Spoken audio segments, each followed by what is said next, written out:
तो नमस्कार दोस्तों, स्वागत है आपका हमारे एक नई वीडियो में। मैं निब्बा और मैं निब्बी। चलो भाई देखो अब मैं क्या करता हूँ। तो दोस्तों, कुछ दिन पहले हर हर गंगे का मोशन पोस्टर आया था। इसमें पवन सिंह नकली मगरमच्छ लेके और पिछवाड़ा करके खड़े हुए थे। ये देखिए।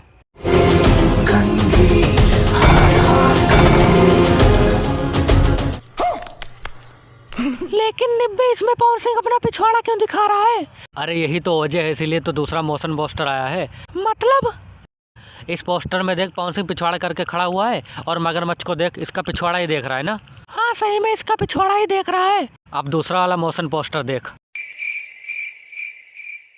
अरे इसमें तो पवन सिंह भाग रहा है कुल्हाड़ी लेके और मगरमच्छ इसके कंधे से कूद के इसके पीछे भाग रहा है। क्यों?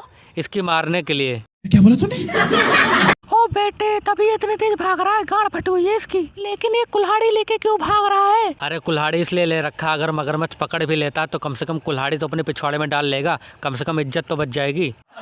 मार चोद दिए भैया जी आप तो दोस्तों, वीडियो अच्छी लगी हो तो वीडियो को लाइक और चैनल को सब्सक्राइब जरूर कर देना। और अगला वीडियो किसके ऊपर चाहिए कमेंट करके बताना।